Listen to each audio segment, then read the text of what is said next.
Hello everyone. For Highbrow Magazine, I'm Forrest Hartman. Writer-director Joe Carnahan has made a career of producing dark, violent movies that look at the seedy side of life. Some, like his 2002 effort Narc, are worth every minute of your time. Others, like the 2006 film Smokin' Aces, are more style than substance, and it doesn't help that Carnahan's work is so Tarantino-esque that it often feels derivative. I read one interview where Carnahan bristled at the Tarantino comparison, and I can certainly see why an artist would want to avoid such things. But it's just impossible to watch Carnahan's catalog without seeing the similarities. And whether or not the stylistic likenesses are intentional, Tarantino made it to theaters first. Also, Tarantino's better, as is demonstrated by Carnahan's latest, a police thriller called COPSHOP. I admit that it's unfair to judge Carnahan solely against his most obvious cinematic counterpart, so I won't do that anymore. COPSHOP is sometimes dark, sometimes funny, often gory, and generally entertaining. It's also a bit long-winded, riffs too heavily on 70s exploitation films, and too often contains dialogue that stretches on a beat too long.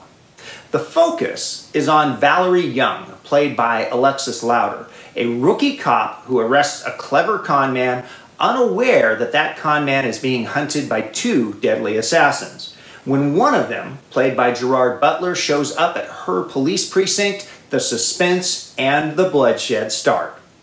Now, there's nothing subtle about COPSHOP. It is bold, violent, and filled with profanity and gore. In other words, it earns its R rating. And there's nothing wrong with that. In fact, fans of this genre would no doubt be disappointed if Carnahan toned things down. The trouble is, Carnahan doesn't seem to have anything new to say.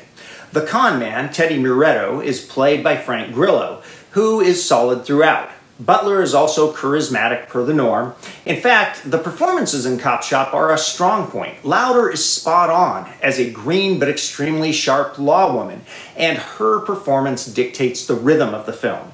Louder, Butler, and Grillo also get a boost from Toby Huss, who plays yet another hired killer who shows up looking for a bounty. If this all sounds, well, a little redundant, it's because it is. We haven't seen this exact film before, but we've seen things a lot like it, including Carnahan's own Smokin' Aces, which is about an ill-connected casino showman being tracked by various assassins. Now, if you love dark, violent comedies, you'll probably consider any money dropped on COPSHOP a worthy investment. You'll laugh, you'll cringe, you'll nod knowingly at some of the cinema history homages. And none of those things are bad. But if you want more, say an inventive plot and thematic elements that could benefit from deep analysis, you'll do better to look elsewhere. COPSHOP is, like the name suggests, workmanlike, but it's hardly sublime. I give it 2.5 stars out of 4. For Highbrow Magazine, I'm Forrest Hartman.